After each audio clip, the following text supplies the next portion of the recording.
ഈ വാർത്താ മണിക്കൂറിലെ പ്രധാന റിപ്പോർട്ടുകളുമായി വാർത്താമഴ ആരംഭിക്കുന്നു. ഞാൻ എസ് വിജയകുമാർ. പന്തീരാങ്കാവ് ഗാർഹിക പീഡന കേസിൽ റിപ്പോർട്ട് തേടി ഗവർണർ. ദൗർഭാഗ്യകരമായ സംഭവം സമൂഹത്തിന് നാണക്കേടുണ്ടാക്കിയെന്ന് ആരിഫ് മുഹമ്മദ് ഖാൻ പറഞ്ഞു. റിപ്പോർട്ട് ലഭിച്ച ശേഷം പെൺകുട്ടിയെ കാണാൻ പോകുന്നതിൽ തീരുമാനമെടുക്കുമെന്നും ഗവർണർ അറിയിച്ചു.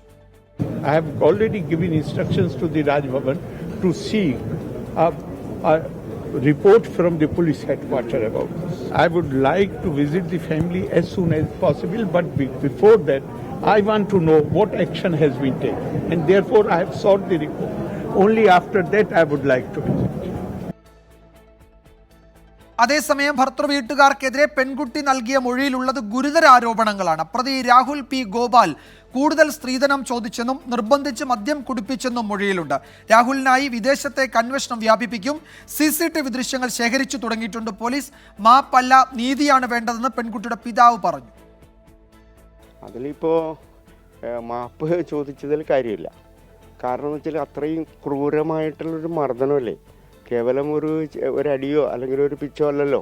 ഇത് വധിക്കാൻ വേണ്ടി ആണല്ലോ ഇത്തരത്തിലുള്ള ക്രൂരമർദ്ദനം ചെയ്തത്. അതിൽ മാപ്പ് ചോദിച്ചതുകൊണ്ട് യാതൊരു അർത്ഥമില്ല. ഏതായാലും അവർ കുറ്റം സമ്മതിക്കുന്നതായിട്ടാണല്ലോ ഇതിലൂടെ നമ്മൾ മനസ്സിലാക്കുന്നത്. അതിന് ആ കുറ്റം ചെയ്തതിന് അവൻ ശിക്ഷ അനുഭവിക്കേണ്ടതായിട്ട് തന്നെ വരും. അതേസമയം പോലീസിന് വീഴ്ച പറ്റിയെന്ന് ആരോപിച്ച് പന്തീരാങ്കാവ് പോലീസ് സ്റ്റേഷനിലേക്ക് യൂത്ത് കോൺഗ്രസ് പ്രതിഷേധ മാർച്ച് സംഘടിപ്പിച്ചു. അഭിജിത്ത് മുഴക്കുന്ന വിവരങ്ങൾ നൽകും കോഴിക്കോട്ട് നിന്ന്. അഭിജിത്ത്, ഇപ്പോൾ ഇതാ ഗവർണറുടെ ഇടപെടൽ ഉണ്ടായിരിക്കുന്നു. ഗവർണർ റിപ്പോർട്ട് തേടിയിട്ടുണ്ട്. റിപ്പോർട്ട് ലഭിച്ച ശേഷം ഗവർണറുടെ ഭാഗത്തുനിന്ന് തുടർ നടപടി ഉണ്ടാകുമെന്നാണ് അദ്ദേഹം തന്നെ അറിയിച്ചിരിക്കുന്നത്. അന്വേഷണം എങ്ങനെ പുരോഗമിക്കുന്നു? ഈ ഭർത്തൃവീട്ടുകാരിൽ അവരാകെ പ്രതിക്കൂട്ടിലാണല്ലോ ഇപ്പോൾ. അവരെ കൂടി കേസിൽ പ്രതി ചേർക്കുന്നതിന്റെ സാധ്യത എത്രത്തോളമാണ്? തീർച്ചയായും വിജയകുമാർ, നിലവിൽ ഫറൂഖ് CP സാജു കെ എബ്രഹാമിന്റെ നേതൃത്വത്തിലുള്ള അന്വേഷണ സംഘം വിശദമായ അന്വേഷണത്തിലേക്ക് കടന്നിട്ടുണ്ട്. ഇതിന്റെ ഭാഗമായാണ് കഴിഞ്ഞ ദിവസം പെൺകുട്ടിയുടെ വീട്ടിലെത്തി പെൺകുട്ടിയുടെയും കുടുംബത്തിന്റെയും മൊഴി രേഖപ്പെടുത്തിയത്. ഇതിനു പിന്നാലെ കൂടുതൽ പേരെ പ്രതി ചേർക്കാനുള്ള ഒരു നീക്കം കൂടി ഏതായാലും പോലീസിന്റെ ഭാഗത്തു നിന്നുണ്ടാകുമെന്നുള്ളതാണ് നിലവിൽ നമ്മൾ മനസ്സിലാക്കുന്നത്. കാരണം കൃത്യമായ രീതിയിൽ രാഹുലിനൊപ്പം ഈ കുടുംബവും തങ്ങളെ ആ രീതിയിലുള്ള ഒരു ആക്രമണം തങ്ങളുടെ മകൾക്ക് നേരിടേണ്ടി വന്നിട്ടുണ്ട് എന്നുള്ള മൊഴി ഈ പെൺകുട്ടിയുടെ കുടുംബം നൽകിയിട്ടുണ്ട്. ഒപ്പം തന്നെ പെൺകുട്ടിയും ഇക്കാര്യത്തിൽ ചില വെളിപ്പെടുത്തലുകൾ, ചില സംഭവങ്ങൾ പോലീസിനോട് മൊഴിയായി നൽകി എന്നുള്ളതാണ് ഈ ഘട്ടത്തിൽ നമ്മൾ മനസ്സിലാക്കുന്നത്. അങ്ങനെയെങ്കിൽ കൂടുതൽ പേരെ ഈ പ്രതിപട്ടികയിലേക്ക് കൊണ്ടുവരാനുള്ളതായിരിക്കും. അത്തരത്തിലുള്ള ഒരു നീക്കമായിരിക്കും പോലീസ് ഏതായാലും നടത്തുക. ഒപ്പം തന്നെ ഈ പ്രതി രാഹുലിന്റെ അമ്മയുടെയും സഹോദരിയുടെയും മൊഴി രേഖപ്പെടുത്താൻ പോലീസ് നീക്കം നടത്തുന്നുണ്ട്. അതിന്റെ ഭാഗമായി രാവിലെ പോലീസ് ഈ വീട്ടിലേക്ക് എത്തിയിരുന്നു. ആ സമയത്ത് അവിടെ നിന്ന് ഈ CCTV ദൃശ്യങ്ങളടക്കം പോലീസ് ശേഖരിക്കുകയും ചെയ്തിരുന്നു. പ്രധാനമായും ഈ CCTV ദൃശ്യങ്ങൾക്ക് ഈ കേസിൽ നിർണായകമായ റോളുണ്ട്. കാരണം ഈ രാഹുൽ വീട്ടിൽ നിന്ന് എപ്പോഴാണ് ഇറങ്ങിയത്, രാഹുൽ വീട്ടിൽ അകത്തുണ്ടായിരുന്ന സമയം തുടങ്ങി പല സംശയങ്ങൾക്ക്, പല ചോദ്യങ്ങൾക്കുള്ള ഉത്തരം ഈ CCTV ദൃശ്യങ്ങൾ നൽകുമെന്നുള്ള കാര്യം ഉറപ്പാണ്. അതിനാൽ തന്നെ ഈ CCTV ദൃശ്യങ്ങളുടെ കൂടി അടിസ്ഥാനത്തിൽ പോലീസ് ഒരു അന്വേഷണത്തിലേക്ക് കടക്കാൻ നിലവിൽ സാധ്യതയുണ്ട്. ആ രീതിയിലുള്ള നീക്കം കൂടി പോലീസിന്റെ ഭാഗത്ത് നടക്കുന്നുണ്ട്. നേരത്തെ തന്നെ ഈ പ്രതി വിദേശത്തേക്ക് കടന്ന സാഹചര്യത്തിൽ ഇന്റർപോളിന്റെ സഹായം തേടാനുള്ള നീക്കവും പോലീസ് നടത്തുന്നുണ്ടായിരുന്നു. കൂടാതെ ഏറ്റവും പ്രധാനപ്പെട്ട കാര്യം, ഈ ആരോപണം പോലീസിനു നേരെയും ഉയർന്ന ഒരു പശ്ചാത്തലം ഉണ്ടായിരുന്നു. പോലീസ് പന്തീരങ്കാവ് CIയെ തന്നെ സസ്പെൻഡ് ചെയ്യുന്ന ഒരു സാഹചര്യം ഉണ്ടായിരുന്നു. ഈ ഒരു ഘട്ടത്തിൽ പോലീസിനെതിരെ വിമർശനം രൂക്ഷമാവുകയാണ്. അതിരൂക്ഷമായ രീതിയിലുള്ള വിമർശനം എല്ലാ കോണുകളിൽ നിന്നും പോലീസിനെതിരെ ഉയരുന്ന ഒരു സാഹചര്യമുണ്ട്. ഈ വകുപ്പ് ചേർക്കുന്നതിലടക്കം, പ്രതിക്ക് വിദേശത്തേക്ക് കടക്കാൻ സഹായം ചെയ്യുന്നതിലടക്കം ആദ്യഘട്ടത്തിൽ പോലീസിന്റെ ഭാഗത്തുനിന്ന് വീഴ്ചയുണ്ടായി എന്നുള്ളതാണ് ആരോപണം. ഇതിന്റെ ഭാഗമായാണ് യൂത്ത് കോൺഗ്രസിന്റെ ഒരു മാർച്ച് പന്തീരങ്കാവ് സ്റ്റേഷനിലേക്ക് നടന്നത്. യൂത്ത് കോൺഗ്രസ് ആരോപിക്കുന്നത്, ഞാൻ സൂചിപ്പിച്ചതുപോലെ തന്നെ ആദ്യഘട്ടത്തിൽ പെൺകുട്ടി ഈ പോലീസ് സ്റ്റേഷനിലേക്ക് എത്തി തന്റെ പരാതി അറിയിച്ചപ്പോൾ അത് വേണ്ട രീതിയിൽ പോലീസ് പരിഗണിച്ചില്ല. കൂടാതെ നിലവിൽ പ്രതി വിദേശത്തെത്തിയെന്നറിയുന്നു. അങ്ങനെയെങ്കിൽ പ്രതി എങ്ങനെയാണ് ഇത്ര എളുപ്പം വിദേശത്തേക്ക് എത്തിയത്, അതിനും പോലീസിന്റെ ഭാഗത്തുനിന്ന് സഹായമുണ്ടായി എന്നുള്ളതാണ് യൂത്ത് കോൺഗ്രസ് അടക്കം ഉന്നയിക്കുന്നത്. ഏതായാലും പോലീസിന്റെ അന്വേഷണം നിലവിൽ, പ്രത്യേക അന്വേഷണ സംഘത്തിന്റെ ആ അന്വേഷണം നിലവിൽ പുരോഗമിക്കുന്നുണ്ട്. മറ്റൊരു തലത്തിൽ ഇപ്പോൾ ഈ പോലീസിനെതിരെയുള്ള വിമർശനവും ഒരു ഭാഗത്ത് പുരോഗമിക്കുകയാണ്. അഭിജിത്ത്, ഇതിലെ പ്രധാനപ്പെട്ട പ്രതി വിദേശത്തേക്ക് കടന്നു, അതിന് പോലീസിന്റെ സഹായം കിട്ടി എന്ന ആരോപണം ശക്തമാണ്. അയാൾക്ക് വിദേശത്തേക്ക് പോകാൻ വേണ്ടി പോലീസ് അന്വേഷണം വൈകിപ്പിച്ചു എന്ന് വരെ വിമർശനം ഉയരുന്നുണ്ട്. അപ്പോൾ അയാളെ കിട്ടാതെ ഈ കേസ് അന്വേഷണം എങ്ങനെ മുന്നോട്ട് പോകും എന്നാണ് പോലീസ് പറയുന്നത്. അതിനെന്തെങ്കിലും ഒരു തൃപ്തികരമായ മറുപടി നൽകാൻ ഈ അന്വേഷണ ഉദ്യോഗസ്ഥർക്ക് കഴിയുന്നുണ്ടോ, അനൗദ്യോഗികമായിട്ടെങ്കിലും? വിജയകുമാർ, ഇതിൽ പ്രധാനപ്പെട്ട കാര്യം വിജയകുമാർ ചോദിച്ചതുപോലെ തന്നെ ആദ്യഘട്ടത്തിൽ ഈ പ്രതിക്കെതിരെ വധശ്രമം അടക്കമുള്ള വകുപ്പുകൾ ചേർത്തിരുന്നില്ല. അതായത് ഈ നിലവിൽ പ്രതിയെ അറസ്റ്റ് ചെയ്യേണ്ടതില്ല എന്നൊരു തീരുമാനത്തിലേക്ക് പോലീസ് എത്തി എന്നാണ് നമ്മൾ മനസ്സിലാക്കേണ്ടത്. നമ്മൾ CIയുമായി സംസാരിക്കുമ്പോൾ അദ്ദേഹം ആദ്യം പറഞ്ഞത് അറസ്റ്റ് എന്ന ഒരു തീരുമാനത്തിലേക്ക് നമ്മൾ നിലവിൽ കടന്നിട്ടില്ല, അത് കൂടുതൽ അന്വേഷണം നടത്തിയതിനു ശേഷം ഇയാളെ അറസ്റ്റ് ചെയ്യാം എന്നുള്ളതാണ് തങ്ങളുടെ തീരുമാനം. അതായിരുന്നു പോലീസിന്റെ ആദ്യഘട്ടത്തിലുള്ള മറുപടി. ഏതായാലും അത്തരത്തിലുള്ള ഒരു തീരുമാനം പോലീസിന്റെ ഭാഗത്തുനിന്നുണ്ടായതുകൊണ്ട് തന്നെയാണ് ഈ പ്രതി എളുപ്പത്തിൽ റോഡ് മാർഗം ബംഗളൂരു വഴി സിംഗപ്പൂരിലേക്ക് കടന്നിട്ടുള്ളത്. അതിനാൽ ആ രീതിയിലുള്ള വിമർശനം പോലീസിന് നേരിടേണ്ടി വന്നു. ഏതായാലും നിലവിൽ ഈ പ്രതിയെ കണ്ടെത്തുന്നതിനായി പോലീസ് ഊർജിതമായ അന്വേഷണം നടത്തുന്നുണ്ട്. വിദേശത്തേക്ക് അന്വേഷണം വ്യാപിപ്പിക്കാനാണ് പോലീസിന്റെ തീരുമാനം. ഞാൻ ആദ്യം സൂചിപ്പിച്ചതുപോലെ തന്നെ ഇന്റർപോളിന്റെ ഉൾപ്പെടെ സഹായം തേടിക്കൊണ്ടാകും ഈ ഒരു നീക്കത്തിലേക്ക് പോലീസ് കടക്കുകയും ചെയ്യുക. ഏതായാലും ആ രീതിയിൽ അന്വേഷണം മുന്നോട്ട് പോകുന്നു. നമ്മൾ വിജയകുമാർ ചോദിച്ചതുപോലെ തന്നെ ഈ പ്രതിയെ കണ്ടെത്തുന്നതിനായുള്ള അന്വേഷണം ഒരു ഭാഗത്ത് നടക്കുന്നു. കൂടാതെ കൂടുതൽ പേരെ പ്രതി ചേർക്കാനുള്ള ഒരു നീക്കം കൂടി പോലീസിന്റെ ഭാഗത്തുനിന്ന് ഉണ്ടാകുന്നുണ്ട്. വിജയകുമാർ. യെസ്, അഭിജിത്ത് മുഴക്കുന്നാണ് വിവരങ്ങൾ നൽകിയത് കോഴിക്കോട്ട് നിന്ന്. കേസിൽ കൂടുതൽ പ്രതികൾ ഉണ്ടായേക്കും, ഭർത്തൃ വീട്ടിലെ കൂടുതൽ അംഗങ്ങൾ പ്രതിപട്ടികയിലേക്ക് എത്തും എന്ന സൂചനയാണ് പോലീസിൽ നിന്ന് ലഭിക്കുന്നത്. അപ്പോഴും ഈ പ്രധാനപ്പെട്ട പ്രതി വിദേശത്തേക്ക് കടന്നു. അയാൾക്ക് വിദേശത്തേക്ക് കടക്കാൻ സാഹചര്യം ഒരുക്കിയത് പോലീസിന്റെ അനാസ്ഥയാണ് എന്ന ആരോപണം ശക്തമാണ്. അക്കാര്യത്തിൽ ഒരു തൃപ്തികരമായ മറുപടി നൽകാൻ അന്വേഷണ സംഘത്തിന് ഇനിയും കഴിഞ്ഞിട്ടുമില്ല. മറ്റ് പ്രധാന വാർത്തകളിലേക്ക്. ഉത്തർപ്രദേശിലെ തെരഞ്ഞെടുപ്പ് റാലിയിൽ CAA ഉയർത്തി പ്രധാനമന്ത്രി നരേന്ദ്രമോദി. പൗരത്വ നിയമം റദ്ദാക്കാൻ ധൈര്യമുള്ള ആരെങ്കിലും ഉണ്ടോ എന്നായിരുന്നു പ്രധാനമന്ത്രിയുടെ വെല്ലുവിളി. CAAയുടെ പേരിൽ ഇന്ത്യ സഖ്യം രാജ്യത്ത് കലാപം ഉണ്ടാക്കാൻ നോക്കിയെന്നും പ്രധാനമന്ത്രി ആരോപിച്ചു. क्या इस देश में अब कोई मायका लाल पैदा हुआ है जो CAA को खत्म कर सके? कांग्रेस और इंडी गठबंधन वालों ने इनके साथ क्या किया? इन्होंने CAA के नाम पर ऐसा झूठ का पहाड़ खड़ा कर दिया, ऐसा झूठ चलाया. BJP രാജ്യത്തെ സംവരണം ഇല്ലാതാക്കാൻ ശ്രമിക്കുകയാണെന്ന് ഡൽഹി മുഖ്യമന്ത്രി അരവിന്ദ് കെജ്രിവാൾ. BJP വിജയിച്ചാൽ SC ST OBC സംവരണം ഇല്ലാതാക്കും. അമിത്ഷായ്ക്കൊപ്പം വളർന്ന നേതാക്കളെ നരേന്ദ്രമോദി ഒതുക്കി. BJP സർക്കാർ അധികാരത്തിൽ വന്നാൽ യോഗി ആദിത്യനാഥിനെ മുഖ്യമന്ത്രി സ്ഥാനത്ത് നിന്ന് മാറ്റുമെന്നും അരവിന്ദ് കെജ്രിവാൾ ആരോപിച്ചു. इन लोगों की पूरी तैयारी है, अगर ये लोग जीत गए तो संविधान को बदल के SC ST और OBC का रिजर्वेशन खत्म कर दिया जाएगा. और नंबर 4, जो आंकड़े अब देश भर से आ रहे हैं वो ये दिखा रहे हैं कि 4 जून को इंडिया गठबंधन की सरकार बनने जा रही है और NDA को और BJP को बहुत कम सीटें मिलने जा रही हैं. അച്യുതൻ വിവരങ്ങൾ നൽകും ഡൽഹിയിൽ നിന്ന്. അച്യുതൻ, ഈ തെരഞ്ഞെടുപ്പ് അതിൻ്റെ അവസാന ഘട്ടങ്ങളിലേക്ക് കടക്കുമ്പോൾ കടുത്ത പ്രചാരണ രീതികളിലേക്ക് പ്രധാനമന്ത്രിയും അതുപോലെ ഇന്ത്യ സഖ്യവും ഒക്കെ നീങ്ങുകയാണ്. ഇന്ന് പ്രധാനമന്ത്രിയുടെ CAA ഉയർത്തിയുള്ള പ്രചാരണം, ഇന്നലെ 14 പേർക്ക് പൗരത്വം നൽകിക്കൊണ്ടുള്ള സർട്ടിഫിക്കറ്റ് വിതരണം, അതൊരു തെരഞ്ഞെടുപ്പ് വിഷയമാക്കുകയാണ് BJPയിലെ ആഭ്യന്തര രാഷ്ട്രീയം തുടർച്ചയായി ഉന്നയിക്കുകയാണ് അരവിന്ദ് കെജ്രിവാൾ. ഇന്ന് എന്തൊക്കെയാണ് നമ്മൾ കേട്ടത്, കണ്ടത്? ഉത്തർപ്രദേശിലെ തട്ടകങ്ങളിൽ എന്താണ് നടക്കുന്നത്? വിജയകുമാർ സൂചിപ്പിച്ചതുപോലെ തന്നെ UPയുടെ മണ്ണിൽ ഈ ആരോപണങ്ങൾ ഉന്നയിച്ചുകൊണ്ടുള്ള ഒരു ഏറ്റുമുട്ടലാണ് BJPയും ഇന്ത്യ മുന്നണിയും ഈ കാഴ്ചവെക്കുന്നത്. കാരണം ഈ 5ാം ഘട്ട തെരഞ്ഞെടുപ്പിൽ ഇരു കൂട്ടർക്കും അഭിമാന പോരാട്ടമായിട്ടുള്ള 2 മണ്ഡലങ്ങൾ, റായ്ബറേലി, അമേഠി ഉൾപ്പെടെയുള്ള മണ്ഡലങ്ങൾ ഈ ഒരു 5ാം ഘട്ടത്തിലാണ് ജനവിധി തേടുന്നത്. അതുകൊണ്ട് തന്നെയാണ് കൂടുതൽ ശ്രദ്ധ അതിപ്പോൾ ഉത്തർപ്രദേശ് കേന്ദ്രീകരിച്ച ഇരു കൂട്ടരും ചെലുത്തുന്നത്. ഇന്നിപ്പോൾ പ്രധാനമന്ത്രി പ്രധാനമായും ഉന്നയിച്ചിരിക്കുന്ന ഒരു പ്രചരണ വിഷയം എന്നുള്ളത് പൗരത്വ ഭേദഗതി നിയമമാണ്. അതായത് മോദി ഗ്യാരണ്ടിയുടെ ഉത്തമ ഉദാഹരണം അത് ഈ പൗരത്വ ഭേദഗതി നടപ്പിലാക്കി എന്നുള്ളതാണ്. ഇന്നലെ ഈ സർട്ടിഫിക്കറ്റുകൾ വിതരണം ചെയ്തു. എന്നാൽ ഈ CAAയുടെ പേരിൽ ഇന്ത്യ മുന്നണി ഒരു നുണപ്രചാരണമാണ് രാജ്യത്ത് ഉടനീളം നടത്തിയത്. കലാപത്തിന് വരെ തിരികൊളുത്താൻ ഈ ഇന്ത്യ മുന്നണി ശ്രമിച്ചു. മോദി പോയാൽ CAA പിൻവലിക്കുമെന്നാണ് ഇന്ത്യ സഖ്യം പറയുന്നത്. എന്നാൽ അത് പിൻവലിക്കാനുള്ള ഒരു വെല്ലുവിളി കൂടി പ്രധാനമന്ത്രി നരേന്ദ്രമോദി ഉത്തർപ്രദേശിലെ പ്രചാരണ റാലിയിൽ ഉന്നയിക്കുകയാണ്.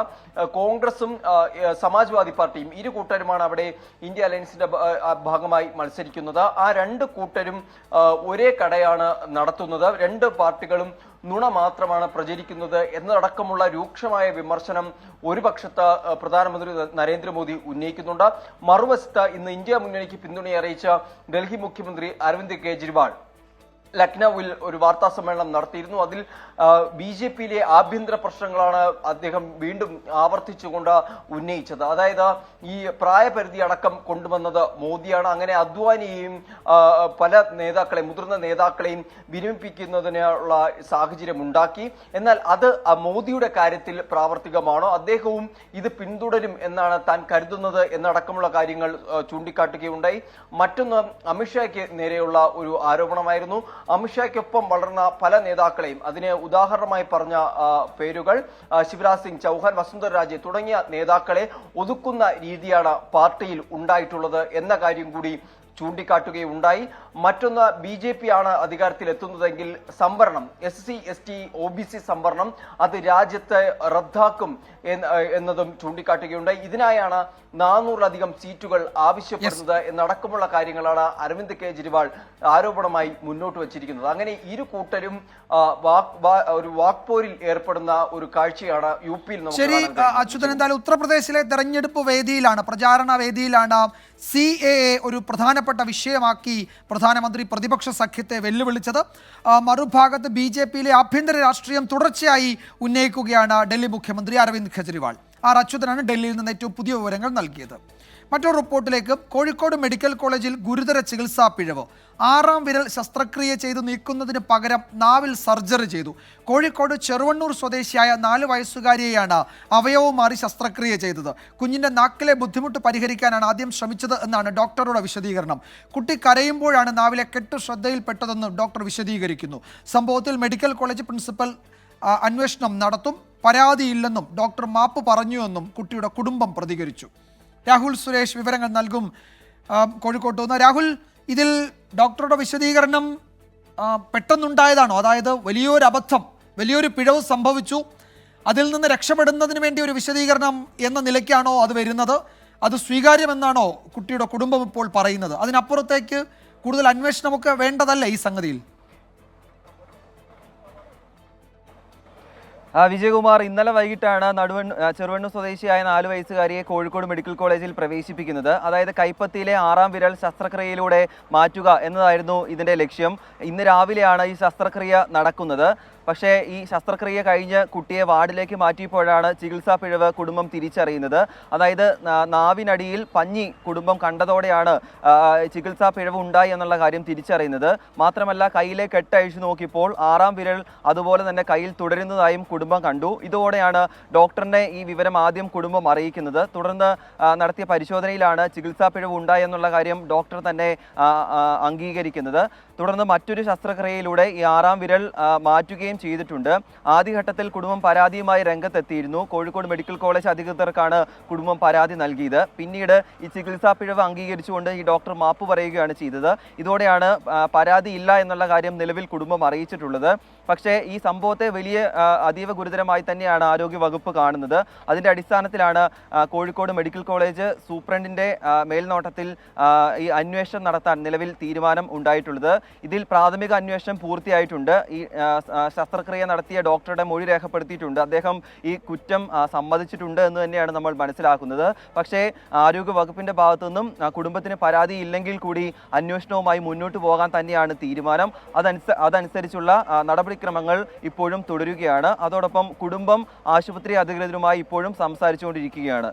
വിജയകുമാർ, യെസ്, പരാതിയില്ല എന്നും ഡോക്ടർ മാപ്പ് പറഞ്ഞിട്ടുണ്ടെന്നുമാണ് കുട്ടിയുടെ കുടുംബം ഇപ്പോൾ പ്രതികരിച്ചിരിക്കുന്നത്. പക്ഷേ ഇക്കാര്യത്തിൽ അന്വേഷണം നടത്തുമെന്നാണ് ആരോഗ്യ വകുപ്പിൻ്റെ തീരുമാനം. അന്വേഷണം നടത്താൻ തന്നെയാണ് ആരോഗ്യവകുപ്പിൻ്റെ തീരുമാനം. മെഡിക്കൽ കോളേജ് പ്രിൻസിപ്പൽ അന്വേഷണം നടത്തുന്നുണ്ട്. കാര്യത്തിൽ കൂടുതൽ വിവരങ്ങൾ വരാനിരിക്കുന്നതേ ഉള്ളൂ. രാഹുൽ സുരേഷാണ് വിവരങ്ങൾ നൽകിയത് കോഴിക്കോട്ട് നിന്ന്. വാർത്താമഴയിലേക്ക് വീണ്ടും സ്വാഗതം. കാസർഗോഡ് പടന്നക്കാട് ഉറങ്ങിക്കിടക്കുകയായിരുന്ന 8 വയസ്സുകാരിയെ തട്ടിക്കൊണ്ടുപോയി പീഡിപ്പിച്ച കേസിൽ പ്രദേശവാസികളുടെ പങ്ക് അന്വേഷിക്കുമെന്ന് കാസർഗോഡ് SP പി ബിജോയ്. കുട്ടിയുടെ വീടും പരിസരവും അടുത്തറിയാവുന്ന ആളാകാം പ്രതിയെന്ന സംശയത്തിലാണ് പോലീസ്. പ്രത്യേക സംഘങ്ങളായി തിരിഞ്ഞാണ് അന്വേഷണം. ഈ ഒഫൻസിൻ്റെ സീരിയസ്നെസ് കണക്കാക്കി ഒരു സ്പെഷ്യൽ ടീമാണ് ഇത് അന്വേഷിക്കുന്നത്.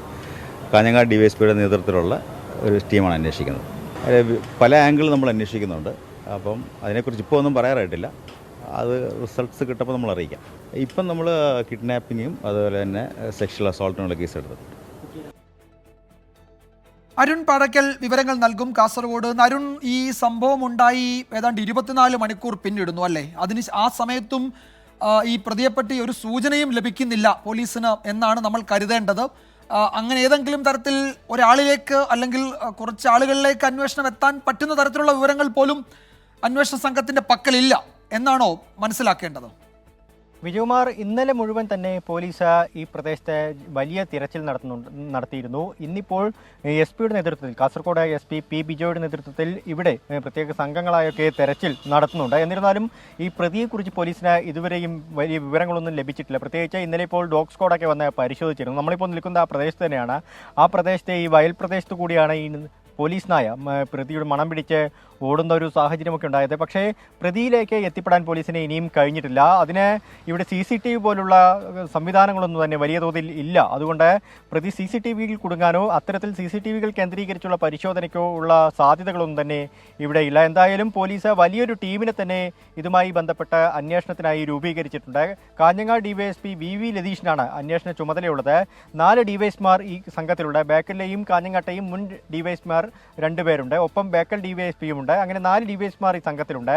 കാസർഗോഡ് SP പി ബിജോയ് ആണ് ഈ അന്വേഷണത്തിനൊക്കെ മേൽനോട്ടം വഹിക്കുന്നത്. മാത്രമല്ല north zone DIG Thomson Jose അദ്ദേഹം കാഞ്ഞങ്ങാട് കേന്ദ്രീകരിച്ചുണ്ട്. അദ്ദേഹത്തിന്റെ നേതൃത്വത്തിൽ അവലോകന യോഗങ്ങളൊക്കെ തന്നെ ചേരുന്നുണ്ട്. പോലീസ് ജാഗ്രതയിലാണ്.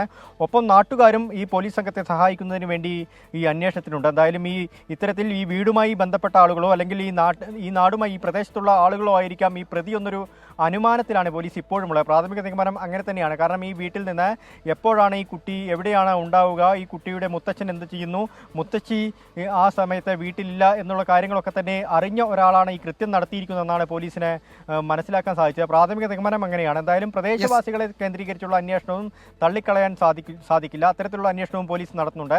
കനത്ത ജാഗ്രതയിലാണ് ഇപ്പോൾ ഈ നാടുള്ളത്. വിജയകുമാർ, ഇതുവരെ കാര്യമായ സൂചനകളൊന്നും ലഭിച്ചിട്ടില്ല. പക്ഷേ കുട്ടിയുടെ വീടും പരിസരവും ഒക്കെ അടുത്തറിയാവുന്ന ആളാകാം പ്രതി എന്ന സംശയത്തിലാണ് പോലീസ്. മുഖംമൂടി ധരിച്ചിരുന്നത് കൊണ്ട് രേഖാചിത്രം തയ്യാറാക്കലൊക്കെ നടക്കാൻ അതൊന്നും ആ വഴിക്കൊന്നും തിരിയാൻ പോലീസിന് കഴിയുന്നില്ല. CCTVകളുള്ള മേഖലയല്ലാത്തത് കൊണ്ട് അതിൻ്റെ ബുദ്ധിമുട്ടുമുണ്ട്. അപ്പോൾ പ്രത്യേക സംഘങ്ങളായി തിരിഞ്ഞ് അന്വേഷണം പുരോഗമിക്കുകയാണ്. 24 മണിക്കൂർ കഴിയുന്നു. കാര്യമായ സൂചനകളൊന്നുമില്ല. അരുൺ പാടക്കിലാണ് വിവരങ്ങൾ നൽകിയത്. ഈ റിപ്പോർട്ടോടെ വാർത്താമഴ അവസാനിക്കുന്നു.